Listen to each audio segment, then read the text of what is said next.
आणि यानंतर आता बघूया टॉप 9 मोठ्या बातम्या। जातीय जनगणना न करणं काँग्रेसची नाही तर माझी चूक होती, राहुल गांधी यांचं वक्तव्य। जातीय जनगणना करू शकलो नाही याचं माझ्या मनात शल्य, अशी व्यक्त केली भावना। काँग्रेसची शासित राज्यांमध्ये जातीय जनगणनेला सुरुवात। काँग्रेसचे माजी आमदार कैलास गोरंट्याल यांनी नारायण कुचेंची भेट घेतली। गोरंट्याल आणि नारायण कुचे यांच्यामध्ये अर्धा ते पाऊण तास चर्चा। गोरंट्याल हे काही दिवसांपासून काँग्रेस पक्षामध्ये नाराज। मंत्रालयातील 7व्या मजल्यावर मुख्यमंत्री सहाय्यता कक्षाबाहेरील सिलिंगचा काही भाग कोसळला। सिलिंगला गंज लागल्यामुळे हा भाग कोसळल्याची माहिती।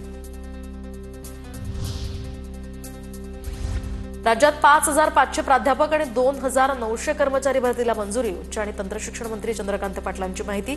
आवश्यक कामासाठी सरकार पैसे कमी पडू देणार नसल्याचीही चंद्रकांत पाटलांची ग्वाही।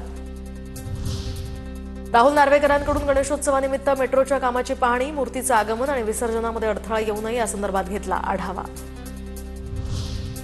महाराष्ट्र राज्य सहकारी संघ निवडणुकीमध्ये प्रवीण दरेकरांची बिनविरोध निवड। दरेकरांच्या सहकार पॅनलच्या 9 उमेदवारांची बिनविरोध निवड, तर उर्वरित 6 उमेदवारांसाठी रविवारी मतदान।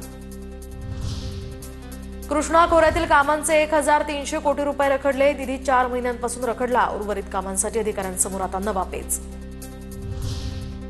शहरांमध्ये डिसेंबरपूर्वी सहकारातनं टॅक्सी सेवा सुरू करणार। देशातील प्रत्येक जिल्ह्यामध्ये एक सहकार गाव विकसित केलं जाणार।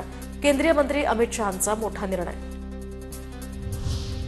गडचिरोलीमध्ये कृषी भवन उभारण्यास मंजुरी। शेतकऱ्यांना कृषीविषयक सेवा एका छताखाली मिळाव्यात आणि आधुनिक तंत्रज्ञानाचा लाभ शेतकऱ्यांपर्यंत पोहोचावा यासाठी कृषी भवन उभारणार।